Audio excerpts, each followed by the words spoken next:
السلام علیکم ورحمۃ اللہ وبرکاتہ۔ امید ہے کہ تمام ہی ناظرین خیر و عافیت سے ہوں گے اور اللہ تعالیٰ آپ سب کو اپنے حفظ و امان میں رکھے۔ ماقبل میں ہم نے عقیدے کے متعلق ایک بات ذکر کی تھی کہ اگر یہ بات رکھیں گے تو عقیدہ صحیح ہے کہ غلط ہے کہ مرنے کے بعد روح واپس گھر میں آتی ہے یا نہیں آتی ہے،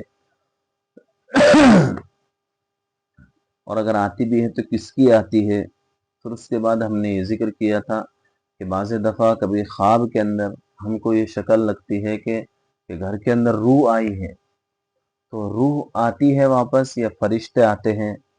تو ماقبل میں ہم نے ذکر کر دیا تھا کہ ایسا عقیدہ رکھنا گمراہی اور جہالت ہے۔ اب آج ایک اور ایسا عقیدہ ہے کہ جس کو گمراہی کہا جائے کہ 13 شعبان کو روحیں اکٹھی ہوتی ہے یا نہیں ہوتی ہیں۔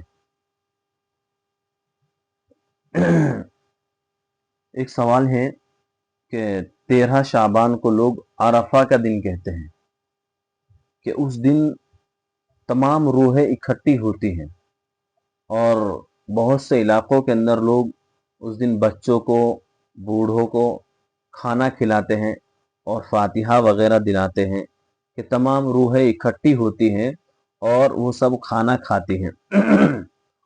تو اس کے جواب میں آگے ایک سوال یہ ہے، کیا جو لاوارث روح ہے تو وہ کیسے اکٹھی ہوں گی؟ ان کا تو کوئی رشتہ دار ہے نہیں ہے، تو پھر ان کو کون کھلائے گا؟ تو اس کے جواب میں عرض یہ ہے کہ جو عرفہ کا دن جو کہہ رہے ہیں لوگ، یہ سب سے بڑی جہالت ہے۔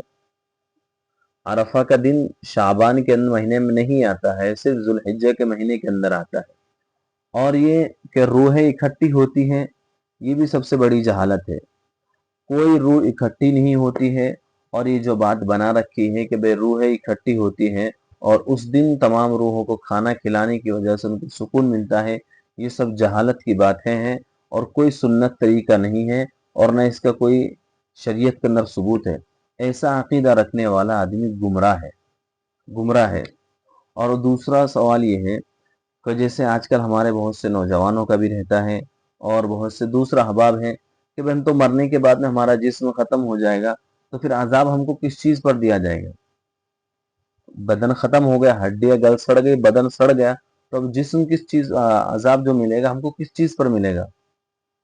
تو اس کے جواباً مرضی ہے کہ نیکوں کو نیکوکاری کا ثواب ان کے روح اور جسم دونوں پر ملے گا، اور گناہ گاروں کو ان کا گناہ کا جو عذاب اور سزا جو ہوگی ان کو ان کے جسم اور روح دونوں پر ہوں گے، مگر اس کی کیفیت الگ ہوگی، وہ اللہ تعالیٰ کے علم میں ہے، ہمارے علم میں نہیں ہے۔